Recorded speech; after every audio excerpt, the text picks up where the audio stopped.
ਅੱਜ ਦਾ ਇਹ ਵਿਸ਼ੇਸ਼ ਇਕੱਠ ਅਜਲਾਸ ਨਹੀਂ ਸੀਗਾ, ਇਹ ਇਕੱਤਰਤਾ ਸੀ। ਅਜਲਾਸ ਵੀ ਅਸੀਂ ਸੱਦ ਸਕਦੇ, ਉਹਦੇ 'ਚ ਕੋਈ ਕਾਨੂੰਨੀ ਹੈ ਨਹੀਂ ਕੋਈ, ਪਰ ਇਹ ਇਕੱਤਰਤਾ ਜਿਹੜੀ ਅੱਜ ਚੇਚੇ ਤੌਰ ਤੇ ਸੱਦੀ ਗਈ ਸੀ, ਉਹਦੇ ਮੁੱਖ ਤੌਰ ਤੇ ਤਿੰਨ ਚਾਰ ਵੱਡੇ ਕਾਰਨ ਸੀ, ਜਿਨ੍ਹਾਂ 'ਚ ਸਭ ਤੋਂ ਵੱਡਾ ਕਾਰਨ ਸੀ ਕਿ ਸ਼੍ਰੀ ਅਕਾਲ ਤਖਤ ਸਾਹਿਬ ਵੱਲੋਂ ਦਿੱਤੀ ਨਿਰਦੇਸ਼ ਤੇ ਬੰਦੀ ਸਿੰਘਾਂ ਦੀ ਰਿਹਾਈ ਲਈ ਯਤਨ ਸ਼੍ਰੋਮਣੀ ਗੁਰਦੁਆਰਾ ਪ੍ਰਬੰਧਕ ਕਮੇਟੀ ਨੂੰ ਕਰਨ ਵਾਸਤੇ ਕਿਹਾ ਸੀ। ਔਰ ਉਹਦੇ ਸੰਦਰਭ ਦੇ ਵਿੱਚ ਅਸੀਂ ਇੱਕ ਮੀਟਿੰਗ ਵੀ ਸੱਦੀ। ਉਸ ਮੀਟਿੰਗ ਦੇ ਵਿੱਚ ਇੱਕ ਕਮੇਟੀ ਵੀ ਬਣਾਈ ਗਈ, ਪਰ ਮੈਂ ਉਹਨਾਂ ਬਾਰੇ ਤਾਂ ਕੁਝ ਨਹੀਂ ਕਹਿ ਸਕਦਾ, ਪਰ ਉਹ ਕੁਝ ਕਾਰਨਾਂ ਕਰਕੇ ਉਹ ਜਿਹੜੀ ਆ, ਇੱਕ ਨੇ ਜਵਾਬ ਦਿੱਤਾ, ਦੂਏ ਨੇ ਜਵਾਬ ਦਿੱਤਾ, ਤੀਏ ਨੇ ਜਵਾਬ ਦਿੱਤਾ। ਫਿਰ ਉਹ ਮੈਨੂੰ ਲੱਗਾ ਵੀ ਇਹ ਜਿਹੜੀ ਅਸੀਂ ਕਮੇਟੀ ਬਣਾਈ ਆ, ਜੇ ਇਹਦੀ ਇੱਕ ਮੀਟਿੰਗ ਤੋਂ ਬਾਅਦ ਇਹ ਆਪਣੀ ਇੱਥੇ ਤੱਕ ਡੈਡ ਲੌਕ ਲੱਗ ਗਿਆ। ਇੱਕ ਤਾਂ ਹੁੰਦਾ ਕੋਈ ਸੁਝਾਅ ਦੇਣਾ, ਇੱਕ ਹੁੰਦਾ ਡੈਡ ਲੌਕ ਲਾਉਣਾ। ਉਹ ਫਿਰ ਡੈਡ ਲੌਕ ਲਾ ਦਿੱਤਾ, ਜਿਹਦੇ ਨਾਲ ਸਾਨੂੰ ਸ਼੍ਰੋਮਣੀ ਗੁਰਦੁਆਰਾ ਪ੍ਰਬੰਧਕ ਕਮੇਟੀ ਨੂੰ ਇੱਕ ਨਵਾਂ ਰਾਹ ਅਖਤਿਆਰ ਕਰਨਾ ਪਿਆ। 20 ਮਈ 2022 ਨੂੰ ਪ੍ਰਧਾਨ ਮੰਤਰੀ ਸਾਹਿਬ ਜੀ ਨੂੰ ਚਿੱਠੀ ਲਿਖੀ ਸੀ, ਜਿਹਦੇ ਵਿੱਚ ਉਹਨਾਂ ਤੋਂ ਸਮਾਂ ਮੰਗਿਆ, ਤੇ ਸਾਨੂੰ ਉੱਥੇ ਦੇ ਆਫਿਸ ਵੱਲੋਂ ਇਹ ਵੀ ਆ ਗਿਆ ਸੀ ਮੈਸੇਜ, ਜਵਾਨੀ ਆਇਆ ਵੀ ਸਾਡੀ ਜਿਹੜੀ ਤੁਹਾਡੀ ਰਿਪਰੈਜ਼ੈਂਟੇਸ਼ਨ ਸੀ ਉਹ ਪ੍ਰਧਾਨ ਮੰਤਰੀ ਸਾਹਿਬ ਦੇ ਘਰ ਪਹੁੰਚ ਗਈ ਆ, ਉਹ ਹੁਣ ਤੁਹਾਨੂੰ ਸੱਦਣਗੇ। ਪਰ 2-3 ਰਿਮਾਈਂਡਰ ਦੇਣ ਦੇ ਬਾਵਜੂਦ ਵੀ ਉਸ ਤੋਂ ਬਾਅਦ ਅਸੀਂ 24 ਮਈ ਨੂੰ ਆਨਰੇਬਲ ਹੋਮ ਮਿਨਿਸਟਰ ਸਾਹਿਬ ਨੂੰ ਲਿਖੀ ਇੱਕ ਚਿੱਠੀ, ਨਾਲ ਅਸੀਂ ਚੀਫ ਮਿਨਿਸਟਰ ਦਿੱਲੀ ਤੇ ਚੀਫ ਮਿਨਿਸਟਰ ਕਰਨਾਟਕਾ ਨੂੰ ਵੀ ਚਿੱਠੀ ਲਿਖੀ, ਪਰ ਉਹਨਾਂ ਨੇ ਵੀ ਕੋਈ ਇਸ ਗੱਲ ਤੇ ਗੌਰ ਨਹੀਂ ਕੀਤਾ। ਸੋ ਸ਼੍ਰੋਮਣੀ ਗੁਰਦੁਆਰਾ ਪ੍ਰਬੰਧਕ ਕਮੇਟੀ ਕੋਲ ਫਿਰ ਕੋਈ ਰਾਸਤਾ ਨਹੀਂ ਸੀ। ਫਿਰ ਅਸੀਂ ਇੱਕ ਮੀਟਿੰਗ ਕਰਕੇ ਪਿਛਲੇ ਦਿਨੀ ਅਸੀਂ ਇੱਕ ਪ੍ਰੋਗਰਾਮ ਦਿੱਤਾ 13 ਅਗਸਤ ਨੂੰ ਕਿ ਕਾਲੀਆਂ ਦਸਤਾਰਾਂ ਸਜਾ ਕੇ, ਕਾਲੇ ਝੰਡੇ ਲਾ ਕੇ ਆਪਣਾ ਰੋਸ ਪ੍ਰਦਰਸ਼ਨ ਕੀਤਾ ਜਾਵੇ, ਕਿਉਂਕਿ ਡੈਮੋਕ੍ਰੇਸੀ ਦੇ ਵਿੱਚ ਹਰ ਇੱਕ ਬੰਦੇ ਨੂੰ ਹੱਕ ਆ ਆਪਣੇ ਹੱਕ ਲਈ, ਆਪਣੇ ਨਿਆਂ ਲਈ ਉਹ ਜੂਝ ਸਕਦਾ। ਉਹ ਅਸੀਂ ਯਤਨ ਕੀਤਾ, ਜਿੱਥੇ ਡਿਸਟ੍ਰਿਕਟ ਹੈੱਡਕੁਆਟਰ ਦੇ ਵਿੱਚ ਸਾਰਿਆਂ ਨੇ ਬੜੇ ਚਾਅ ਨਾਲ, ਸ਼੍ਰੋਮਣੀ ਗੁਰਦੁਆਰਾ ਪ੍ਰਬੰਧਕ ਕਮੇਟੀ ਦੇ ਮੈਂਬਰ ਸਾਹਿਬਾਨ ਤੇ ਸਮੁੱਚੇ ਪ੍ਰਬੰਧ ਨੇ, ਉਹ ਬੜੇ ਬਾਖੂਬੀ ਸਾਰੇ ਡਿਸਟ੍ਰਿਕਟ ਐਡਮਿਨਿਸਟ੍ਰੇਸ਼ਨ ਤੇ ਸਾਰੇ ਉਹ ਅਸੀਂ ਮੈਮੋਰੈਂਡਮ ਰੂਪ ਦੇ ਵਿੱਚ ਪ੍ਰਧਾਨ ਮੰਤਰੀ ਸਾਹਿਬ ਨੂੰ ਭੇਜੇ। ਪਰ ਉਹਦੇ ਬਾਵਜੂਦ ਵੀ ਫਿਰ ਸਾਨੂੰ ਕੋਈ ਜਵਾਬ ਨਹੀਂ ਮਿਲਿਆ। ਹੁਣ ਕੋਈ ਚਾਰਾ ਜੋਰੀ ਨਹੀਂ ਸੀ ਰਹਿ ਗਈ। ਫਿਰ ਮੈਂ ਜਾਤੀ ਤੌਰ ਤੇ ਸਾਰੇ ਸ਼੍ਰੋਮਣੀ ਕਮੇਟੀ ਮੈਂਬਰ ਸਾਹਿਬਾਨਾਂ ਦੇ ਜ਼ਿਲ੍ਹਿਆਂ ਦੇ ਵਿੱਚ ਜਾ ਕੇ ਉਹਨਾਂ ਕੋਲੋਂ ਸਾਰੀਆਂ ਰਾਇਆਂ ਉਹਨਾਂ ਦੀਆਂ ਇਕੱਠੀਆਂ ਕੀਤੀਆਂ। ਫਿਰ ਅੱਜ ਦਾ ਇਹ ਵਿਸ਼ੇਸ਼ ਇਕੱਤਰਤਾ ਜਿਹੜੀ ਉਹ ਸਾਰੀ ਇਹ ਇੱਥੇ ਅੰਮ੍ਰਿਤਸਰ ਵਿਖੇ ਤੇਜਾ ਸਿੰਘ ਸਮੁੰਦਰੀ ਹਾਲ ਦੇ ਵਿੱਚ ਸੱਦੀ ਗਈ, ਜਿਹਦੇ ਵਿੱਚ ਮੈਂ ਕਹਿ ਸਕਦਾ ਸਾਰਿਆਂ ਬੁਲਾਰਿਆਂ ਨੇ, ਭਾਵੇਂ ਮਤਭੇਦ ਹੋਣ ਵਾਲੇ ਵੀ ਸਾਡੇ ਹੋਣ ਵਿੱਚ ਤੇ ਭਾਵੇਂ ਸਾਡੇ ਆਪਣੇ ਹੋਣ, ਸਾਰਿਆਂ ਨੇ ਇੱਕ ਵਚਨਬੱਧਤਾ ਤਾਂ ਦੁਹਰਾਈ ਆ ਭਈ ਇਹ ਬਹੁਤ ਵੱਡਾ ਅਹਿਮ ਕੌਮੀ ਮੁੱਦਾ ਸਿੱਖ ਪੰਥ ਦਾ, ਇਹਦੇ ਉੱਤੇ ਸਾਰਿਆਂ ਨੂੰ ਤਨਦੇਹੀ ਦੇ ਨਾਲ ਆਪਣਾ ਪਹਿਰਾ ਦੇਣਾ ਚਾਹੀਦਾ। ਔਰ ਉਹਦੇ ਤਹਿਤ ਅਸੀਂ ਕੱਲ ਜਿਹੜੀ ਚਿੱਠੀ, ਉਹਦੇ ਤੇ ਵੀ ਕੋਈ ਕਿੰਤੂ ਪਰੰਤੂ ਹੋਇਆ ਵੀ ਠਹਿਰ ਕੇ ਲਿਖਣੀ ਚਾਹੀਦੀ ਸੀ। ਉਹ ਕਿਉਂਕਿ ਆਨਰੇਬਲ ਮਿਨਿਸਟਰ ਸ਼ਖਾਵਤ ਜੀ ਉਹ ਇੱਕ ਪਿੱਛੇ ਪ੍ਰੈਸ ਕਾਨਫਰੰਸ ਕਰ ਗਏ ਕੱਲ ਪਰਸੋਂ, ਵੀ ਸਾਨੂੰ ਤਾਂ ਇਹ ਵੀ ਨਹੀਂ ਪਤਾ ਵੀ ਕਿਹਨਾਂ ਦੀ ਰਿਹਾਈ ਮੰਗਦੇ ਆ। ਉਹ ਫਿਰ ਜਿਹੜੇ 9 ਸਿੱਖ ਜਿਨ੍ਹਾਂ ਦੀ ਅਸੀਂ ਸ਼ੁਰੂ ਤੋਂ ਫਰੋਮ ਦਾ ਵੈਰੀ ਬਿਗਨਿੰਗ ਅਸੀਂ ਦੇ ਰਹੇ ਹਾਂ ਵੀ ਆਹ ਹੈਗੇ ਸਿੰਘ ਜਿਨ੍ਹਾਂ ਦੀ ਰਿਹਾਈ ਮੰਗਦੇ ਆ, ਜਿਨ੍ਹਾਂ ਦੇ ਵਿੱਚ 18 ਸਾਲ ਤੋਂ ਲੈ ਕੇ 33 ਸਾਲ ਦੀ ਕੈਦ ਕੱਟ ਚੁੱਕੇ ਉਹ ਸਾਡੇ ਵੀਰ ਆ। ਸੋ ਉਹਨਾਂ ਤੋਂ ਬਾਅਦ ਫਿਰ ਅੱਜ ਮੀਟਿੰਗ ਦੇ ਵਿੱਚ ਅਹਿਮ ਮਤੇ ਪਾਏ ਗਏ, ਕਿਉਂਕਿ ਡੈਮੋਕ੍ਰੇਸੀ ਦੇ ਵਿੱਚ ਉਹਨਾਂ ਕਦਰਾਂ ਕੀਮਤਾਂ ਦੇ ਤਹਿਤ ਹੀ ਅਸੀਂ ਵਿਚਰਨਾ ਚਾਹੁੰਦੇ ਹਾਂ। ਪਰ ਸਾਨੂੰ ਕਈ ਵਾਰੀ ਅਫਸੋਸ ਤੇ ਰੋਸ ਹੁੰਦਾ ਕਿ ਸਾਡੀ ਤਰਜਮਾਨੀ ਨੂੰ ਕਿਸੇ ਦੂਸਰੇ ਪਾਸੇ ਲਿਆ ਜਾਂਦਾ, ਕਿਉਂਕਿ ਅੱਜ ਵੀ ਅਸੀਂ ਇੱਥੇ ਹਾਊਸ ਦੇ ਵਿੱਚ ਬੈਠ ਕੇ ਸਾਰੀਆਂ ਵਿਚਾਰਾਂ ਕੀਤੀਆਂ। ਉਹਨਾਂ ਵਿਚਾਰਾਂ ਦੇ ਵਿੱਚ ਇੱਕ ਮੈਂ ਕਹਿ ਸਕਦਾ ਸਾਡੇ ਅਫਗਾਨੀ ਸਿੱਖਾਂ ਦਾ ਬੜਾ ਵੱਡਾ ਮਸਲਾ, ਉਹ ਵਿਚਾਰੇ ਅੱਜ ਉੱਥੋਂ ਮਜਬੂਰ ਹੋ ਗਏ, ਗੁਰਦੁਆਰਾ ਸਾਹਿਬ ਢਹਿ ਢੇਰੀ ਕੀਤਾ, ਕਾਰੋਬਾਰ ਤਬਾਹ ਹੋ ਗਏ। ਪਰ ਮੈਨੂੰ ਅਫਸੋਸ ਕਿ ਉਹਨਾਂ ਦਾ ਸਾਨੂੰ ਤਾਂ ਇਹ ਕੋਈ ਗੱਲ ਨਹੀਂ, ਕਿਉਂਕਿ ਕੋਈ ਵੀ ਸਿੱਖ ਜਿਹੜੇ ਪੇਕੇ ਘਰ ਆਉਂਦਾ ਤੇ ਅਸੀਂ ਉਹਦਾ ਵੈਲਕਮ ਕਰਦੇ ਹਾਂ। ਸ਼੍ਰੋਮਣੀ ਗੁਰਦੁਆਰਾ ਪ੍ਰਬੰਧਕ ਕਮੇਟੀ ਵੱਲੋਂ ਉਹਨਾਂ ਦੇ ਕਿਰਾਏ ਰੱਖੇ ਗਏ ਔਰ ਅੱਜ ਉਹ ਦਿੱਲੀ ਆ ਕੇ ਰਹਿ ਰਹੇ ਆ, ਤਾਂ ਹੁਣ ਵੀ ਉਹ ਕਹਿ ਰਹੇ ਆ ਵੀ ਸਾਡਾ ਰਹਿਣ ਬਸੇਰਾ ਵੀ ਕੀਤਾ ਜਾਵੇ। ਚਲੋ ਸ਼੍ਰੋਮਣੀ ਗੁਰਦੁਆਰਾ ਪ੍ਰਬੰਧਕ ਕਮੇਟੀ ਉਹ ਵੀ ਕਰੂਗੀ, ਪਰ ਦੇਸ਼ ਦੇ ਇਸ ਸਮੁੱਚੇ ਪ੍ਰਬੰਧ ਨੂੰ ਵੀ ਚਾਹੀਦਾ ਵੀ ਜੇ ਕੋਈ ਉੱਜੜ ਪੁੱਜੜ ਕੇ ਆਇਆ ਤੇ ਉਹਨੂੰ ਵੀਜ਼ੇ ਤਾਂ ਦਿੱਤੇ ਆ, ਪਰ ਉਹਦੀ ਕੋਈ ਹਿੱਤਾਂ ਦੀ ਰਾਖੀ ਵੀ ਕਰੀਏ। ਸੋ ਅਸੀਂ ਉਹਦੇ ਬਾਰੇ ਵੀ ਵਿਚਾਰ ਕੀਤੀ, ਹੁਣ ਐਗਜ਼ੈਕਟਿਵ ਦੇ ਵਿੱਚ ਕਰਾਂਗੇ ਸਾਰੀ ਦੇ ਵਿੱਚ। ਔਰ ਅੱਜ ਦੇ ਵਿੱਚ ਜਿਹੜੇ 4 ਮਤੇ ਚੇਚੇ ਤੌਰ ਤੇ ਪਾਸ ਹੋਏ ਆ, ਉਹਦੇ ਵਿੱਚ ਆਉਂਦੇ ਦਿਨਾਂ ਦੇ ਵਿੱਚ ਸ਼੍ਰੋਮਣੀ ਗੁਰਦੁਆਰਾ ਪ੍ਰਬੰਧਕ ਕਮੇਟੀ ਸਮੁੱਚੇ ਤੌਰ ਤੇ ਰਿਟਾਇਰਡ ਸਿੱਖ ਜੱਜਸ, ਸਾਡੇ ਸਿੱਖ ਬੁੱਧੀਜੀਵੀ ਤੇ ਸਿੱਖ ਵਿਦਵਾਨ ਵਕੀਲ, ਉਹਨਾਂ ਸਾਰਿਆਂ ਦੀ ਇੱਕ ਇਕੱਤਰਤਾ ਸੱਦੀ ਜਾਊਗੀ, ਜਿਨ੍ਹਾਂ ਕੋਲੋਂ ਰਾਏ ਲਈ ਜਾਊਗੀ ਕਿ ਆਪਾਂ ਇਹਨਾਂ ਦੇ ਵਿੱਚ ਹੋਰ ਕੀ ਰੋਕਥਾਮ ਕਰ ਸਕਦੇ ਹਾਂ। ਕਿਉਂਕਿ ਕੁਝਾਂ ਦਾ ਇਹ ਵੀ ਵਿਚਾਰ ਆਇਆ ਵੀ ਸਾਨੂੰ ਕਾਨੂੰਨੀ ਪੱਖ ਵੀ ਇਹ ਜਿਹੜਾ ਆ ਘੋਖ ਕਰ ਲੈਣਾ ਚਾਹੀਦਾ, ਪਰ ਕਈ ਵਾਰੀ ਕਾਨੂੰਨੀ ਪੱਖ ਦੇ ਵਿੱਚ ਪਚੀਦਾ ਇਦਾਂ ਦੇ ਮਸਲੇ ਆ ਜਾਂਦੇ ਆ ਕਿ ਉਹ ਫਿਰ ਮਸਲਾ ਸਾਰਾ ਲਮਕ ਜਾਂਦਾ। ਸੋ ਅੱਜ ਦੇ ਅਸੀਂ ਇਹ ਵੀ ਆਉਂਦੇ ਦਿਨਾਂ ਦੇ ਵਿੱਚ, ਥੋੜ੍ਹਿਆਂ ਦਿਨਾਂ ਦੇ ਵਿੱਚ ਇੱਕ ਮੀਟਿੰਗ ਸੱਦਾਂਗੇ, ਉਹਨਾਂ ਦੀ ਇੱਥੇ ਬੈਠ ਕੇ ਅੰਦਰ ਹੀ ਰਾਏ ਕਰਾਂਗੇ। ਉਹ ਜੋ ਰਾਏ ਦੇਣਗੇ ਉਹਦੇ ਤੇ ਵੀ ਜਿਹੜਾ ਵਚਨਬੱਧਤਾ ਸ਼੍ਰੋਮਣੀ ਗੁਰਦੁਆਰਾ ਪ੍ਰਬੰਧਕ ਕਮੇਟੀ ਦਾ ਆਊਗੀ। ਦੂਸਰਾ, ਇੱਕ 12 ਸਤੰਬਰ ਨੂੰ ਸ਼੍ਰੋਮਣੀ ਗੁਰਦੁਆਰਾ ਪ੍ਰਬੰਧਕ ਕਮੇਟੀ ਦੇ ਸਮੁੱਚੇ ਮੈਂਬਰ ਸਾਹਿਬਾਨ, ਸਮੁੱਚਾ ਪ੍ਰਬੰਧ ਤੇ ਪੰਥ ਦਰਦੀ ਸਾਰੇ ਪੰਜਾਬ ਦੇ ਲੋਕਾਂ ਨੂੰ ਬੇਨਤੀ ਕਰਦਾ ਕਿ ਸ਼੍ਰੋਮਣੀ ਗੁਰਦੁਆਰਾ ਪ੍ਰਬੰਧਕ ਕਮੇਟੀ ਤੁਹਾਡੀ ਚੁਣੀ ਹੋਈ ਸੰਸਥਾ, ਸਾਡੇ ਵਿੱਚ ਕੁਝ ਨੁਕਸ ਰਹਿ ਸਕਦੇ ਆ, ਪਰ ਸਿੱਖ ਕੌਮੀ ਦਰਦ ਜਿਹੜਾ ਉਹ ਆਪਾਂ ਨੂੰ ਅੱਜ ਮਹਿਸੂਸ ਕਰਨਾ ਚਾਹੀਦਾ। ਸ਼੍ਰੋਮਣੀ ਕਮੇਟੀ ਕੋ ਨਿੱਜ ਲਈ ਨਹੀਂ ਲੜ ਰਹੀ, ਉਹਨਾਂ ਮਹਾਨ ਯੋਧਿਆਂ ਲਈ ਲੜ ਰਹੀ ਆ, ਜਿਨ੍ਹਾਂ ਮਹਾਨ ਯੋਧਿਆਂ ਨੇ ਕੇਵਲ ਦਾ ਕੇਵਲ ਗੁਰੂ ਦਰਦ ਨੂੰ ਮਹਿਸੂਸ ਕਰਦੇ ਹੋਏ ਕੁਝ ਕਾਰਵਾਈਆਂ ਕੀਤੀਆਂ ਤੇ ਉਹਦੀ ਸਜ਼ਾ ਵੀ ਭੁਗਤ ਚੁੱਕੇ ਆ। ਤੇ ਅਸੀਂ ਕੋਈ ਬੇਇਨਸਾਫੀ ਵੀ ਨਹੀਂ, ਇਸ ਦਾ ਇਨਸਾਫ ਮੰਗਦੇ ਆ ਵੀ ਜੇ ਉਹਨਾਂ ਦੀਆਂ ਸਜ਼ਾ ਪੂਰੀਆਂ ਹੋ ਗਈਆਂ ਤੇ ਉਹਨਾਂ ਨੂੰ ਤੁਰੰਤ ਰਿਹਾ ਕੀਤਾ ਜਾਣਾ ਚਾਹੀਦਾ। 12 ਤਰੀਕ ਨੂੰ ਹਰ ਇੱਕ ਡਿਸਟ੍ਰਿਕਟ ਹੈੱਡਕੁਆਟਰ ਤੇ ਕਾਲੇ ਚੋਲੇ ਪਾ ਕੇ ਇਹ ਜਿਹੜੇ ਉੱਥੇ ਆਪਣੇ ਧਰਨੇ ਦਿੱਤੇ ਜਾਣਗੇ, ਕਿਉਂਕਿ ਮੈਮੋਰੈਂਡਮ ਆਪਾਂ ਪਹਿਲਾਂ ਦੇ ਚੁੱਕੇ ਹਾਂ, ਹੁਣ ਉਹ ਧਰਨੇ ਦਿੱਤੇ ਜਾਣਗੇ। ਤੀਜਾ, ਇੱਕ ਜਿਹੜਾ ਸਭ ਤੋਂ ਵੱਡਾ ਅਹਿਮ ਫੈਸਲਾ ਅੱਜ ਹੋਇਆ, ਉਹ ਹੋਇਆ ਵੀ ਇੱਕ ਦਸਤਕ ਦੀ ਮੁਹਿੰਮ ਜਨਤਕ ਲਹਿਰ ਦੇ ਤੌਰ ਤੇ ਸ਼ੁਰੂ ਕੀਤੀ ਜਾਊਗੀ, ਜਿਹਦੇ ਵਿੱਚ ਪਿੰਡ ਪਿੰਡ 'ਚ, ਸ਼ਹਿਰ ਸ਼ਹਿਰ ਦੇ ਵਿੱਚ ਸਾਰੇ ਇਤਿਹਾਸਕ ਸਥਾਨਾਂ ਦੇ ਉੱਤੇ ਲੋਕਾਂ ਤੋਂ ਸਹਿਯੋਗ ਮੰਗਿਆ ਜਾਊਗਾ ਦਸਤਕ ਦੀ ਮੁਹਿੰਮ ਦੇ ਰੂਪ ਦੇ ਵਿੱਚ। ਉਹਦਾ ਇੱਕ ਪਰਫਾਰਮਾ ਹੋਊਗਾ, ਉਹਦੇ ਵਿੱਚ ਉਹ ਆਪਣਾ ਸਿਰਫ ਨਾਂ ਲਿਖੂਗਾ, ਪਤਾ ਲਿਖੂਗਾ ਤੇ ਆਪਣਾ ਉਹ ਜਿਹੜਾ ਮੋਬਾਈਲ ਨੰਬਰ ਲਿਖੂਗਾ। ਇਸ ਮੁਹਿੰਮ ਨੂੰ ਅਸੀਂ ਚਾਹੁੰਦੇ ਹਾਂ ਵੀ ਲੋਕਾਂ ਦੀਆਂ ਬਰੂਹਾਂ ਤੱਕ ਲਿਜਾਈਏ। ਇਹ ਜਿਹੜੇ ਪੰਥ ਦਰਦੀ ਆ ਉਹ ਇਹਦੇ ਵਿੱਚ ਸ਼ਾਮਲ ਹੋਣ।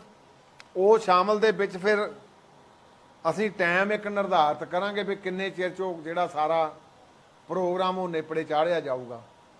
ਫਿਰ ਅਸੀਂ ਸਮੁੱਚੇ ਸ਼੍ਰੋਮਣੀ ਗੁਰਦੁਆਰਾ ਪ੍ਰਬੰਧਕ ਕਮੇਟੀ ਦੇ ਮੈਂਬਰ ਸਾਹਿਬਾਨ ਸਾਰੇ ਇਕੱਤਰ ਹੋ ਕੇ ਪੰਜਾਬ ਦੀ ਬਰੂਹ ਦੇ ਉੱਤੇ ਬੈਠ ਕੇ ਧਰਨਾ ਦੇਵਾਂਗੇ ਤੇ ਗਵਰਨਰ ਸਾਹਿਬ ਨੂੰ ਫਿਰ ਪੰਜਾਬ ਦੇ ਜਿਹੜੇ ਸਾਡੇ ਗਵਰਨਰ ਆ ਉਹਨਾਂ ਨੂੰ ਜਾ ਕੇ ਉਹ ਸਾਰਾ ਮੈਮੋਰੈਂਡਮ ਸਪੁਰਦ ਕੀਤਾ ਜਾਊਗਾ ਵੀ ਆਹ ਸਿੱਖਾਂ ਦਾ ਦਰਦ ਆ, ਇੰਨੇ ਸਿੱਖ ਅੱਜ ਇਸ ਦਰਦ ਲਈ ਪੁਕਾਰ ਰਹੇ ਆ, ਇਹਨਾਂ ਬੰਦੀ ਸਿੰਘਾਂ ਦੀ ਜਿਹੜੀ ਆ ਉਹ ਰਿਹਾਈ ਕੀਤੀ ਜਾਵੇ।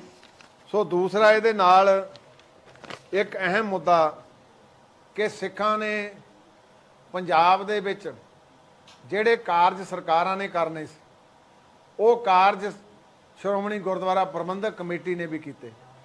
ਬਹੁਤ ਸਾਰੇ ਵਿਦਿਅਕ ਅਦਾਰੇ ਖੋਲ੍ਹੇ, ਬਹੁਤ ਸਾਰੇ ਡਿਗਰੀ ਕਾਲਜ ਖੋਲ੍ਹੇ, ਮੈਡੀਕਲ ਕਾਲਜ ਖੋਲ੍ਹੇ, ਯੂਨੀਵਰਸਿਟੀਆਂ ਖੋਲ੍ਹੀਆਂ। ਉਹਦੇ ਵਿੱਚ ਸਾਨੂੰ ਮਿਨੋਰਟੀ ਕਮਿਊਨਿਟੀ ਦਾ ਸਟੇਟਸ ਮਿਲਿਆ ਆ।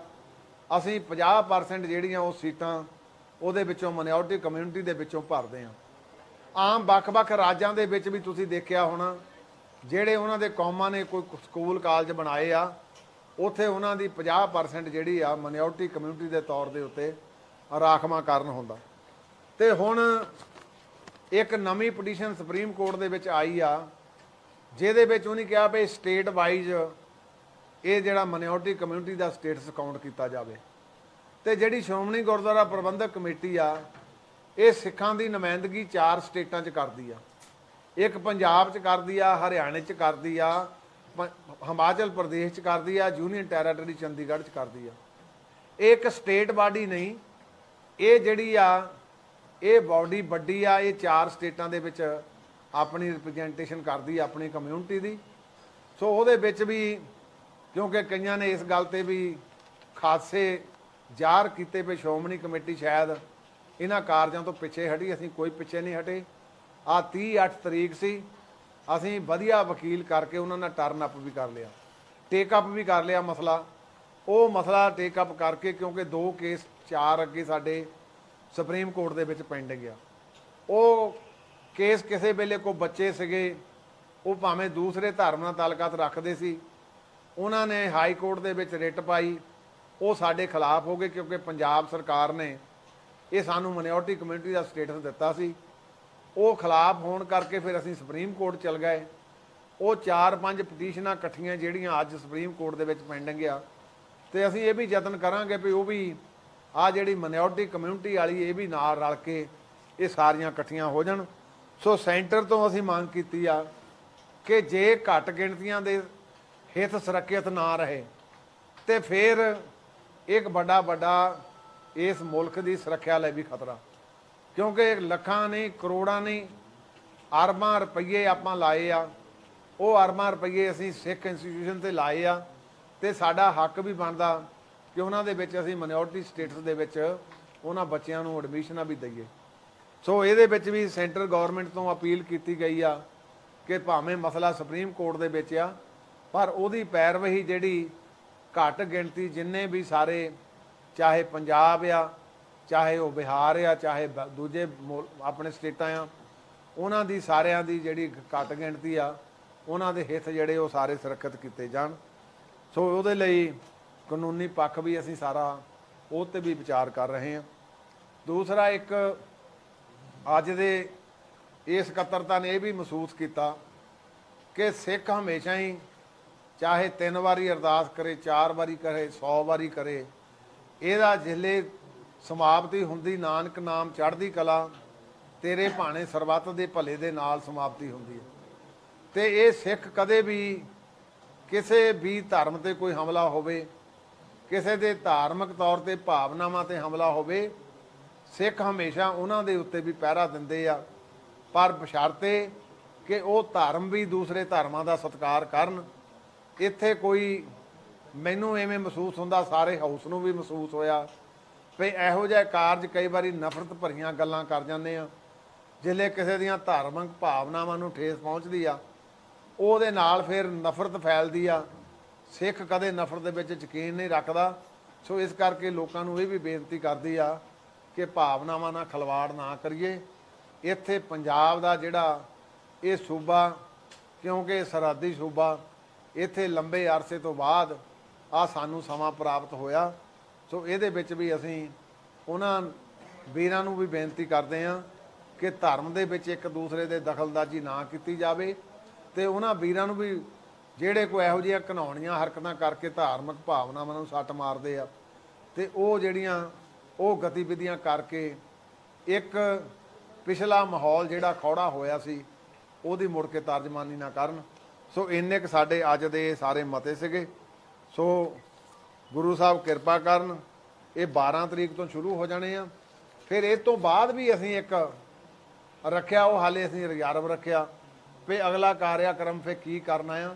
ਪਰ ਮੈਂ ਸ਼੍ਰੀ ਨਰਿੰਦਰ ਭਾਈ Modi ji, honourable prime minister of India, ਉਹਨਾਂ ਨੂੰ ਸਨਿਵਰ ਬੇਨਤੀ ਕਰਦਾ ਕਿ ਸ਼੍ਰੋਮਣੀ ਗੁਰਦੁਆਰਾ ਪ੍ਰਬੰਧਕ ਕਮੇਟੀ ਸਿਰਮੌਰ ਸਿੱਖਾਂ ਦੀ ਜਥੇਬੰਦੀ ਆ। ਮੇਰੇ ਵਰਗੇ ਕਈ ਵਾਰੀ ਕਮਜ਼ੋਰ ਪ੍ਰਧਾਨ ਹੋ ਸਕਦੇ ਆ, ਪਰ ਸਮਾਂ ਜ਼ਰੂਰ ਦੇਣਾ ਚਾਹੀਦਾ। ਇਹ ਕਿਹੜੀ ਮਜਬੂਰੀ ਆ ਕਿ ਸਾਨੂੰ ਸਮਾਂ ਨਹੀਂ ਦਿੱਤਾ ਜਾ ਰਿਹਾ। ਹੁਣ ਫਿਰ ਕੱਲ ਚਿੱਠੀ ਲਿਖੀ ਆ ਤਾਂ ਕਿ ਸਾਨੂੰ ਇੱਕ ਵਾਰੀ ਸੁਣੋ ਤਾਂ ਸਹੀ, ਅਸੀਂ ਆਪਣਾ ਕੇਸ ਤਾਂ ਜਾ ਕੇ ਤੁਹਾਡੇ ਕੋਲ ਪਲੀਡ ਕਰੀਏ, ਤਾਂ ਕਿ ਸਾਨੂੰ ਜਦੋਜਹਿਦ ਛੱਡ ਕੇ ਗੱਲਬਾਤ ਰਾਹੀਂ ਸਾਰਾ ਮਸਲਾ ਹੱਲ ਕਰਨਾ ਪਵੇ। ਸੋ ਤੁਹਾਡਾ ਸਾਰਿਆਂ ਦਾ, ਤੁਸੀਂ ਆਏ ਆ, ਬਹੁਤ ਬਹੁਤ ਧੰਨਵਾਦ। ਔਰ ਇੱਕ ਅੱਜ ਜਿਹੜਾ ਮਾਹੌਲ ਅੰਦਰਲਾ ਸੀ, ਤੁਸੀਂ ਕਈ ਵਾਰੀ ਮੀਡੀਆ ਵਾਲੇ ਵੀ ਕਈ ਵਾਰੀ ਕਹਿੰਦੇ ਵੀ ਸਾਨੂੰ ਅੰਦਰ ਨਹੀਂ ਜਾਣ ਦਿੱਤਾ, ਕਿਉਂਕਿ ਸਾਡਾ ਪਰਿਵਾਰਕ ਮਸਲਾ ਸੀ ਔਰ ਕੌਮੀ ਮਸਲਾ ਸੀ। ਅੱਜ ਜਿਸ ਬਾਖੂਬੀ, ਜਿਸ ਪਿਆਰ ਭਾਵਨਾ ਦੇ ਨਾਲ ਸਾਰੇ ਮੈਂਬਰ ਸਾਹਿਬਾਨ ਨੇ ਸ਼੍ਰੋਮਣੀ ਗੁਰਦੁਆਰਾ ਪ੍ਰਬੰਧਕ ਕਮੇਟੀ ਦੇ ਵਿੱਚ ਆਪਣੀ ਵਚਨਬੱਧਤਾ ਦੁਹਰਾਈ ਆ, ਇਹ ਵੀ ਅੱਜ ਮਿਸਾਲ ਆ। ਜਿੰਨੇ ਮੈਂਬਰ ਸਾਹਿਬਾਨ ਪਹੁੰਚੇ ਉਹਨਾਂ ਨੂੰ ਮੈਂ ਵਧਾਈ ਦਿੰਦਾ। ਉਹਨਾਂ ਦੇ ਜਿਹੜੇ ਵੀ ਵਿਚਾਰ ਰੱਖੇ ਆ, ਯਤਨ ਕਰਾਂਗੇ ਵੀ ਉਹਨਾਂ ਨੂੰ ਬੂਰ ਵੀ ਪਾਇਆ ਜਾਵੇ। ਪ੍ਰਧਾਨ ਜੀ, ਐਸਜੀਪੀਸੀ ਦੇ ਉੱਤੇ ਆਰਪੀ ਸਿੰਘ ਜਿਹੜੇ ਕੇਂਦਰੀ ਮੰਤਰੀ ਨੇ, ਉਹਨਾਂ ਨੇ ਲਗਾਇਆ ਕਿ ਐਸਜੀਪੀਸੀ ਐਕਟ ਕ੍ਰਿਸਚੀਅਨ ਮਾਮਲੇ ਦੀ ਗੱਲ ਕਰ ਰਿਹਾ ਹੁੰਦਾ ਕਿ ਐਸਜੀਪੀਸੀ ਨੇ ਆਪਣਾ ਫਰਜ਼ ਨਹੀਂ ਨਿਭਾਇਆ, ਸਰਕਾਰ ਨੇ ਆਪਣਾ ਫਰਜ਼ ਨਹੀਂ ਨਿਭਾਇਆ, ਕਿਉਂਕਿ ਜਿਹੜੀ ਤੋੜ-ਫੋੜ ਹੋਈ ਹੈ ਜਾਂ ਧਾਰਮਿਕ ਭਾਵਨਾ ਨੂੰ ਮਾਰਨ ਦੀ ਕੋਸ਼ਿਸ਼ ਕੀਤੀ ਗਈ ਹੈ। ਨਿਹੰਗ ਸਿੰਘਾਂ ਨੂੰ ਉਹਨਾਂ ਨੇ ਸਹੀ ਠਹਿਰਾਇਆ, ਉਹਨਾਂ ਨੇ ਸਹੀ ਕੀਤਾ, ਲੇਕਿਨ ਇਹਦੇ ਜ਼ਿੰਮੇਵਾਰ ਐਸਜੀਪੀਸੀ ਤੇ ਸਰਕਾਰ ਨੂੰ ਠਹਿਰਾਇਆ। ਤੁਸੀਂ ਕੀ ਕਹਿੰਦੇ? ਨਹੀਂ, ਐਸਜੀਪੀਸੀ ਕੋਈ ਜ਼ਿੰਮੇਵਾਰ ਨਹੀਂ। ਦੇਖੋ, ਹਰ ਇੱਕ ਬੰਦਾ ਆਪਣੇ ਘਰ ਦੀ ਰਾਖੀ ਕਰਦਾ ਆ, ਤੇ ਜੇ ਘਰ ਤੇ ਕੋਈ ਹਮਲਾ ਕਰੇ ਤਾਂ ਬੰਦੇ ਨੂੰ ਅਧਿਕਾਰ ਆ ਉਹਦਾ। ਐਸਜੀਪੀਸੀ ਆਪਣੇ ਸਾਰੇ, ਮੈਂ ਪਹਿਲਾਂ ਵੀ ਕਹਿ ਹਟਿਆ, ਅਸੀਂ ਤਾਂ ਸਰਬੱਤ ਦੇ ਭਲੇ ਤੇ ਯਕੀਨ ਰੱਖਣ ਵਾਲੇ ਆ। ਇਹ ਲਾ ਐਂਡ ਆਰਡਰ ਸਰਕਾਰਾਂ ਦੇ ਮਸਲੇ ਹੁੰਦੇ ਆ, ਇਹ ਸਰਕਾਰਾਂ ਨੇ ਦੇਖਣਾ ਹੁੰਦਾ ਵੀ ਕੋਈ ਕਾਨੂੰਨ ਭੰਗ ਹੁੰਦਾ ਤੇ ਉਹਨਾਂ ਦੀ ਤਾਂ ਕਹਿ ਸਕਦੇ। ਸ਼੍ਰੋਮਣੀ ਕਮੇਟੀ ਦਾ ਇੱਕ ਲਾ ਬਾਈਂਡਿੰਗ ਫੋਰਸ ਨੇਗੀ, ਇੱਕ ਧਾਰਮਿਕ ਸੰਸਥਾ ਆ ਜਿਹੜੇ ਕੇਵਲ ਦਾ ਕੇਵਲ ਧਰਮ ਦੇ ਤੌਰ ਦੇ ਉੱਤੇ, ਜਿੱਥੇ ਸਿੱਖ ਪੰਥ ਦਾ ਇਹ ਰਿਪਰੈਜ਼ੈਂਟੇਸ਼ਨ ਕਰਦੀ ਹੈ, ਉੱਥੇ ਲੋਕਾਂ ਦੇ ਵੀ ਨਾਲ ਪਿਆਰ ਤੇ ਸਤਿਕਾਰ ਹੀ ਬਾਕੀ ਧਰਮਾਂ ਦਾ ਵੀ ਉਹਨੇ ਕਰਦੀ ਹੈ।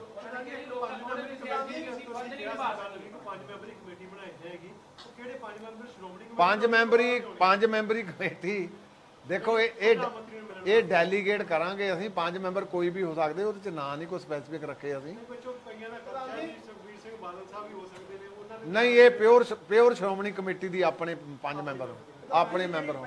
ਇਹਦੇ ਵਿੱਚ ਕੋਈ ਹੋਰ ਕਿਸੇ ਜਥੇਬੰਦੀ ਨਾਲ ਨਹੀਂ, ਇਹ ਕੇਵਲ ਦਾ ਕੇਵਲ ਸ਼੍ਰੋਮਣੀ ਗੁਰਦੁਆਰਾ ਪ੍ਰਬੰਧਕ ਕਮੇਟੀ ਦਾ ਇਕੱਲਾ ਡੈਲੀਗੇਟ ਉਹ ਹੀ ਮੈਂਬਰ ਸਾਹਿਬਾਨ ਹੋਣਗੇ। ਕੇਂਦਰੀ ਮੰਤਰੀ ਸ਼ੇਖਾਵਤ ਨੇ ਕਿਹਾ ਕਿ ਸਾਨੂੰ ਸ਼੍ਰੋਮਣੀ ਕਮੇਟੀ ਵੱਲੋਂ ਕੋਈ ਲਿਸਟ ਨਹੀਂ ਸੌਂਪੀ ਗਈ। ਦੇਖੋ, ਇਹ ਮੈਂ ਕਹਿ ਸਕਦਾ ਇੱਕ ਬਦਕਿਸਮਤੀ ਆ, ਐਵੇਂ ਕਹਿ ਲਈਏ ਮਖੌਲ ਕਰਨ ਵਾਲੀ ਗੱਲ ਆ। ਅਸੀਂ ਪਹਿਲੇ ਦਿਨ ਤੋਂ ਜ਼ਿਆਦਾ ਬੰਦੀ ਸਿੰਘਾਂ ਦਾ ਮੁੱਦਾ ਚੱਕਿਆ। ਉਸ ਦਿਨ ਅਸੀਂ 22 ਬੰਦਿਆਂ ਦੀ ਲਿਸਟ ਇਹਨਾਂ ਨੂੰ ਰਿਲੀਜ਼ ਕੀਤੀ ਸੀ, ਜਿਹਦੇ ਵਿੱਚ 9 ਸੀਗੇ 18 ਸਾਲ ਤੋਂ ਲੈ ਕੇ 30 ਸਾਲ ਦੇ, ਬਾਕੀ ਉਹਨਾਂ 'ਚ ਕੋਈ 9 ਸਾਲ ਦਾ ਸੀ, ਕੋਈ 13 ਸਾਲ ਦਾ ਸੀਗਾ। ਤੇ ਮੈਂ ਸਮਝਦਾ ਜੇ ਦੇਸ਼ ਦਾ ਇੱਕ ਆਨਰੇਬਲ ਮਿਨਿਸਟਰ, ਉਹਦੇ ਕੋਲੋਂ ਉਹਦੇ ਮੂੰਹ ਤੋਂ ਇਹ ਗੱਲ ਚੰਗੀ ਨਹੀਂ ਲੱਗਦੀ। ਪਰ ਜੇ ਨਹੀਂ ਵੀ ਉਹਨਾਂ ਨੂੰ ਭਾਵਨਾ, ਕੱਲ ਅਸੀਂ ਜਾਰੀ ਵੀ ਕਰ ਦਿੱਤੀ ਆ 9 ਮੈਂਬਰਾਂ ਦੀ, ਜਿਹੜੀ ਪ੍ਰਧਾਨ ਮੰਤਰੀ ਸਾਹਿਬ ਨੂੰ ਚਿੱਠੀ ਲਿਖੀ ਹੈ, ਉਹਨਾਂ ਨੂੰ ਵੀ ਚਿੱਠੀ ਭੇਜੀ ਆ ਉਹ, ਵੀ ਤਾਂ ਕਿ ਤੁਹਾਡੇ ਜੇ ਕਿਤੇ ਨਹੀਂ ਹੈਗੀ ਨੌਲੇਜ ਦੇ ਵਿੱਚ ਤਾਂ ਤੁਹਾਡੇ ਨੌਲੇਜ ਵਿੱਚ ਆ ਜਾਏ। ਕੱਲ ਉਹਨਾਂ ਨੂੰ ਵੀ ਅਸੀਂ ਚਿੱਠੀ ਭੇਜੀ ਹੈ। ਉਹਨਾਂ ਦੇ ਬਿਆਨ ਨੂੰ ਕਿਸ ਤਰ੍ਹਾਂ ਦੇਖਦੇ ਹੋ, ਕਿਸ ਭਾਵਨਾ ਨਾਲ ਗੱਲ ਕਰੀ ਹੈ? ਦੇਖੋ, ਸਿੱਖ ਜਿਹੜੇ ਆ ਹਮੇਸ਼ਾ ਹੀ ਇਸ ਮੁਲਕ ਲਈ ਆਜ਼ਾਦੀ ਤੋਂ ਪਹਿਲਾਂ ਤੇ ਅੱਜ ਤੱਕ, ਅੱਜ ਵੀ ਜੇ ਜੰਮੂ ਕਸ਼ਮੀਰ ਜਾਂ ਚਾਈਨਾ ਤੋਂ ਕੋਈ ਲਾਸ਼ਾਂ ਆਉਂਦੀਆਂ ਤਾਂ ਉਹਦੇ ਵਿੱਚ ਮੈਕਸਿਮਮ ਪੰਜਾਬੀ ਦੇ ਸਿੱਖ ਹੁੰਦੇ ਆ। ਤੇ ਅਸੀਂ ਤਾਂ ਇਹਨਾਂ ਕੋਲੋਂ ਇਹ ਮੰਗ ਰੱਖਦੇ ਆ ਵੀ ਸਾਡੇ ਨਾਲ ਵੀ ਖਿਲਵਾੜ ਨਾ ਕੀਤਾ ਜਾਵੇ। ਇੰਨੀ ਲੇਅਰ ਪਲੇਅਰ ਲਈ ਇੱਕ ਜ਼ਿੰਮੇਵਾਰ ਬੰਦਾ ਸਟੇਟਮੈਂਟ ਦਿੰਦਾ ਸੋਹਣਾ ਨਹੀਂ ਲੱਗਦਾ। ਸ਼੍ਰੋਮਣੀ ਗੁਰਦੁਆਰਾ ਪ੍ਰਬੰਧਕ ਕਮੇਟੀ ਆਪਣਾ ਹੱਕ ਮੰਗ ਰਹੀ, ਆਪਣਾ ਇਨਸਾਫ ਮੰਗ ਰਹੀ ਆ। ਅੱਜ ਬੜੇ ਭਲੇ ਪੀਤੇ ਮਨ ਨਾਲ ਕਹਿ ਰਿਹਾ ਮੈਂ ਕਿ ਗੁਜਰਾਤ ਦੇ ਵਿੱਚ ਉਹ ਦਰਿੰਦੇ ਜਿਹੜੇ ਜਿਨ੍ਹਾਂ ਤੇ ਚਾਰਜ ਲੱਗੇ ਰੇਪ ਦੇ, ਮਰਡਰ ਦੇ, ਔਰ ਮਰਡਰ ਵੀ ਇੱਕ ਬੱਚਾ ਬਾਮ ਮਾਲਕ ਜਿਹਨੂੰ ਮਾਂ ਦੇ ਗਰਭ ਵਿੱਚ ਹੋਵੇ ਤੇ ਉਹਨਾਂ ਨੂੰ ਮਾਰਿਆ ਜਾਵੇ, ਟੱਬਰਾਂ ਦੇ ਜੀ ਖਤਮ ਕਰਦੇ ਜਾਣ। ਤੇ ਉਹਨਾਂ ਨੂੰ ਕੀ ਕਹਿ ਰਹੇ ਆ, ਇੱਕ ਮਿਸਟਰ ਉਹਨਾਂ ਦਾ, ਮੈਂ ਉਹ ਐਮਐਲਏ ਦਾ ਮੈਨੂੰ ਨਾਮ ਵਿਸਰ ਗਿਆ, ਉਹ ਉਹਨੂੰ ਕਹਿ ਰਿਹਾ ਵੀ they are having good character because they are Brahmins. ਤੇ ਮੈਂ ਪੁੱਛਦਾ ਵੀ ਇਹ ਕੋਈ ਸਰਟੀਫਿਕੇਟ ਆ, ਇਹਦਾ ਮਤਲਬ ਵੀ ਇਹਨਾਂ ਨੂੰ ਕੋਈ ਲਾਇਸੈਂਸ ਮਿਲ ਗਿਆ? ਤੇ ਫਿਰ ਉਹਨਾਂ ਦੇ ਹਾਰ ਪਾ ਕੇ ਸਵਾਗਤ ਕੀਤਾ ਜਾ ਰਿਹਾ। ਤੇ ਜੇ ਇਸ ਮੁਲਕ ਦੇ ਵਿੱਚ ਵੀ ਰੇਪਿਸਟ ਤੇ ਮਰਡਰਰਸ ਤੇ ਉਹਨਾਂ ਨੂੰ ਆਪਾਂ ਇਹ ਕੰਮ ਕਰਕੇ ਕਰਾਂਗੇ ਤੇ ਫਿਰ ਤਾਂ ਮੈਂ ਸਮਝਦਾ ਵੀ ਬੜੀ ਮਾੜੀ ਗੱਲ ਆ।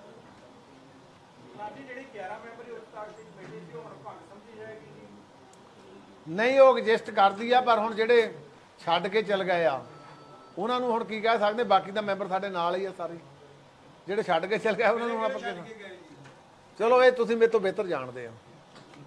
ਪ੍ਰਧਾਨ ਜੀ ਜਿਹੜੇ ਧਰਨੇ ਲੱਗ ਰਹੇ ਨੇ ਸ਼੍ਰੋਮਣੀ ਕਮੇਟੀ ਦੇ ਇਕੱਲੇ ਹੋਣਗੇ, ਉਹ 'ਚ ਮੁਲਾਜ਼ਮ ਜਾਂ ਕਰਮਚਾਰੀ ਜਾਂ ਸੰਬੰਧਿਤ ਜਿਹੜੇ ਕੋਈ ਪੰਥ ਦਰਦੀ ਤੁਸੀਂ ਵੀ ਹੋ ਸਕਦੇ ਆ, ਤੁਸੀਂ ਵੀ ਸਿੱਖ ਆ, ਤੁਹਾਨੂੰ ਵੀ ਇਸ ਦਾ ਸੱਦਾ ਦਿਆਂਗੇ ਵੀ ਤੁਸੀਂ ਵੀ ਆਓ, ਹਰ ਇੱਕ ਪੰਥ ਦਰਦੀ ਉਹਦੇ ਸ਼ਾਮਲ ਹੋਵੇ। ਦੇਖੋ ਮੇਰੀ ਬੇਨਤੀ ਸੁਣੋ, ਇਹਨੂੰ ਮਾਨਸਿਕ ਤੌਰ ਤੇ ਇਦਾਂ ਵੀ ਦੇਖੀਏ, ਤੁਸੀਂ ਸ਼ਾਇਦ 84 'ਚ ਸ਼ਾਇਦ ਛੋਟੀ ਉਮਰ ਹੋਊਗੀ, ਜਿਹੜੇ 84 'ਚ ਮੈਂ ਸਮਝਦਾ ਸਾਡੀ ਵਾਲੀ ਉਮਰ ਦੇ ਆ, ਉਹਨਾਂ ਨੇ ਇਹ ਸਾਰਾ ਜ਼ਿਲ੍ਹੇ ਦੇਖਿਆ। ਉਸ ਵੇਲੇ ਕਿਸੇ ਬੰਦੇ ਨੂੰ ਸਭ ਤੋਂ ਵੱਡੀ ਆਪਾਂ ਕਹਿੰਦੇ ਧਰਮ ਦੀ ਸਹੁੰ ਖਾ, ਤੇ ਜ਼ਿਲ੍ਹੇ ਧਰਮ ਹੀ ਢਹਿ ਢੇਰੀ ਹੋ ਜਾਏ ਫਿਰ ਜਜ਼ਬਾਤ ਨਹੀਂ ਰੁਕਦੇ, ਤੇ ਜੇ ਜਜ਼ਬਾਤ ਨਹੀਂ ਰੁਕੇ ਤੇ ਸਜ਼ਾ ਵੀ ਪੂਰੀਆਂ ਹੋ ਗਈਆਂ, ਤੇ ਜੇ ਸਜ਼ਾ ਪੂਰੀ ਹੋ ਗਈ ਫਿਰ ਤਾਂ ਉਹਦਾ ਵਿਚਾਰ ਦਾ ਹੱਕ ਬਣਦਾ ਆਉਣ ਦਾ। ਸੋ ਇਸ ਕਰਕੇ ਬੜੀਆਂ ਭਾਵਨਾਵਾਂ ਭੜਕਾਈਆਂ 84 ਦੇ ਵਿੱਚ, ਐਸੇ ਧਰਤੀ ਦੇ ਉੱਤੇ ਬੰਦਾ ਜਿਹੜੇ ਆਉਂਦਾ ਸੀ ਲਹੂ ਦੇ ਹੰਝੂ ਡਿੱਗਦੇ ਸੀ। ਪ੍ਰਧਾਨ ਜੀ ਜਿਹੜੀ ਆਪਾਂ ਕਮੇਟੀ ਜੱਜਾਂ ਦੀ ਜਾਂ ਰਾਏ ਲੈਣੀ ਹੈ ਜਿਹੜੀ ਵਕੀਲਾਂ ਦੀ ਉਹਦੀ ਜੀਵੀਆਂ ਦੀ, ਜੇ ਉਹਨਾਂ ਨੇ ਕਹਿਤਾ ਧਰਨੇ ਲਾਉਣ ਦਾ ਛੋੜੇ ਪਾ ਕੇ ਪ੍ਰੋਟੈਸਟ ਕਰਨ ਦਾ ਜਿਹੜਾ ਦਰਸ਼ਕ ਮੁਹਿੰਮ ਅਸੀਂ ਉਹਨਾਂ ਕੋਲੋਂ ਰਾਏ ਲੈਣੀ ਆ, ਬਾਕੀ ਰਾਏ ਤੋਂ ਬਾਅਦ ਅਸੀਂ ਉਹਨਾਂ ਦਾ ਇਹ ਨਹੀਂ ਵੀ ਉਹ ਜਿਹੜਾ ਜੋ ਉਹ ਕਹਿਣ ਉਹ ਆਪਾਂ ਲਾਗੂ ਕਰ ਦਿਆਂਗੇ। ਰਾਏ ਤਾਂ ਤੁਸੀਂ ਵੀ ਮੈਨੂੰ ਦੇ ਦਿਓ ਕੰਨ 'ਚ, ਭਾਈ ਚਰਨਜੀਤ ਸੋਹਣੀ ਬੈਠੇ ਆ, ਅੰਮ੍ਰਿਤਵਾਲ ਬੈਠਾ, ਤੁਸੀਂ ਵੀ ਰਾਏ ਦਿਓ ਤਾਂ ਤੁਹਾਡੀ ਵੀ ਮੰਨ ਲਊਗਾ। ਜੇਲ੍ਹ ਭਰੋ ਅੰਦੋਲਨ ਚੱਲਦੇ ਹੁੰਦੇ ਸੀ ਕਿ ਇੱਕ ਬੰਦੀ ਸਿੰਘਾਂ ਨੂੰ ਰਿਹਾਈ ਦੇਣੀ, ਇਹਦੇ ਬਾਰੇ ਹਾਲੇ ਮੈਂ, ਕਿਉਂਕਿ ਸਾਡਾ ਜੋ ਅੱਜ ਫੈਸਲਾ ਹੋਇਆ ਸਾਨੂੰ ਸੁਣਾਤਾ, ਅਗਲੇ ਫੈਸਲੇ ਮੈਂ ਅਗਾਊ ਨਹੀਂ ਕੋਈ ਵੀ ਆਪਣੇ ਮੂੰਹੋਂ ਕਹਿਣੇ, ਇਦਾਂ ਹੀ ਬੈਠ ਕੇ ਵਿਚਾਰ ਕਰਕੇ ਸਾਰੇ ਉਹਨਾਂ ਦੇ ਉਹ ਦਿੱਤੇ ਜਾਣਗੇ। ਵਾਹਿਗੁਰੂ ਜੀ ਕਾ ਖਾਲਸਾ। ਹਾਂਜੀ, ਇਹ ਅਸੀਂ ਥੋੜੇ ਦਿਨਾਂ ਦੇ ਵਿੱਚ ਇੱਕ ਸਿਸਟਮ ਬਣਾ ਕੇ ਉਹਦੀ ਸ਼ੁਰੂਆਤ ਕਰਾਂਗੇ ਕਿਸੇ ਚੰਗੇ ਥਾਂ ਤੋਂ।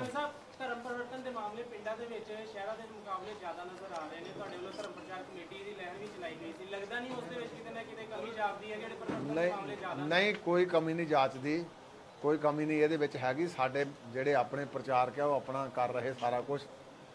ਕਈ ਵਾਰੀ ਸਾਡੀ ਇਹ ਵੀ ਮੈਂ ਕਹਿ ਲਵਾਂ ਬਦਕਿਸਮਤੀ ਆ ਵੀ ਗੱਲ ਥੋੜੀ ਹੁੰਦੀ, ਉਹਨੂੰ ਕਈ ਵਾਰੀ ਹਾਈਲਾਈਟ ਜ਼ਿਆਦਾ ਕਰਦੇ ਨੇ। ਪਿੰਡਾਂ ਦੇ ਲੋਕ ਕਈ ਵਾਰੀ ਇਗਨੋਰੈਂਸ, ਬਸ ਮਾਨਸਿਕ ਤੌਰ ਤੇ ਪੀੜਾ ਦੇ ਵਿੱਚ ਆ, ਕੋਈ ਆਰਥਿਕ ਤੌਰ ਤੇ ਇਫੈਕਟ ਆ, ਕੋਈ ਹੋਰ ਕਈ ਕਾਰਨ ਆ, ਉਹਨਾਂ ਕਾਰਨਾਂ ਕਰਕੇ ਕਈ ਵਾਰ ਦਿੱਲੀ ਕਮੇਟੀ ਵਾਲਿਆਂ ਨੇ ਅੰਮ੍ਰਿਤਸਰ ਦੇ ਵਿੱਚ ਧਰਮ ਪ੍ਰਚਾਰ ਦਾ ਦਫ਼ਤਰ ਖੋਲ੍ਹਤਾ। ਹੁਣ ਸਾਡੇ ਸਵਾਲ ਹੋਏ ਨੇ ਪੂਰੇ।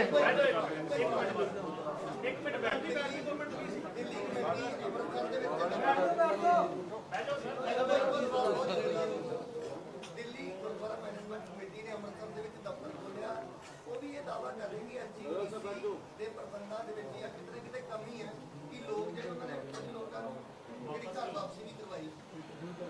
ਸ਼੍ਰੋਮਣੀ ਗੁਰਦੁਆਰਾ ਪ੍ਰਬੰਧਕ ਕਮੇਟੀ 100 ਦੀਆਂ ਸੈਂਕੜਿਆਂ ਦੇ ਵਿੱਚ ਵਾਪਸੀ ਕਰਾ ਚੁੱਕੀ ਆ। ਮੈਂ ਇਸ ਫੰਕਸ਼ਨ 'ਚ ਨਹੀਂ ਪੈਂਦਾ, ਉਹ ਕਿਉਂਕਿ ਆ ਕੇ ਸਿਆਸੀ ਰੋਟੀਆਂ ਸੇਕਦੇ ਪਏ, 1 ਦਰਜਨ ਕਰਤੇ। ਅਸੀਂ ਪਿੱਛੇ ਜੂਨ ਦੀਆਂ ਛੁੱਟੀਆਂ ਦੇ ਵਿੱਚ 50 ਪਿੰਡਾਂ ਦੇ ਵਿੱਚ ਜਿਹੜੇ ਸਾਡੇ ਮਿਸ਼ਨਰੀ ਕਾਲਜ ਦੇ ਬੱਚੇ ਗਏ, ਉਹਨੇ 50 ਪਿੰਡਾਂ ਦੀਆਂ ਵਾਪਸ ਕਰਾਈਆਂ। ਅਸੀਂ ਕੋਈ ਸ਼ੀਲਡ ਨਹੀਂ ਲੈਣੀ, ਅਸੀਂ ਤਾਂ ਵਰਕ ਕਰਨਾ। ਤੇ ਜੇ ਆਪਾਂ ਇਹੋ ਹੀ ਆ ਵੀ ਫੋਟੋ ਲਾ ਕੇ ਕੰਮ ਕਰਨਾ ਤੇ ਕਿਸੇ ਨੂੰ ਦੂਜਾ ਕੰਮ ਦਿਖਾਲਣਾ, ਇਹ ਗੱਲ ਠੀਕ ਨਹੀਂ। ਉਹ ਹੋਇਆ ਕੀ ਆ, ਹੋਇਆ ਤੇ ਇਸ ਕਰਕੇ ਆ ਕਿਉਂਕਿ ਸ਼੍ਰੋਮਣੀ ਗੁਰਦੁਆਰਾ ਪ੍ਰਬੰਧਕ ਕਮੇਟੀ ਦਾ ਆਪਣਾ ਮਿਸ਼ਨ ਚੱਲਦਾ ਦਿੱਲੀ, ਉੱਥੇ ਅਸੀਂ ਆਪਣਾ ਯੋਗਦਾਨ ਪਾਉਣੇ ਆ। 25 ਤਰੀਕ ਨੂੰ ਫੇਰ ਵੱਡਾ ਅੰਮ੍ਰਿਤ ਸੰਚਾਰ ਆ, ਅਸੀਂ ਤਾਂ ਉੱਥੇ ਇਹਨੇ ਦਾ ਕੰਮ ਕਰ ਰਹੇ ਹਾਂ। ਅਸੀਂ ਕੋਈ ਦੁਖਦਾਈ ਦੀ ਨਹੀਂ ਗੱਲ ਕਰ ਰਹੇ, ਪਰ ਇਹ ਲਾ ਕੇ ਨਹੀਂ ਗੱਲ ਕਰਨੀ ਚਾਹੀਦੀ।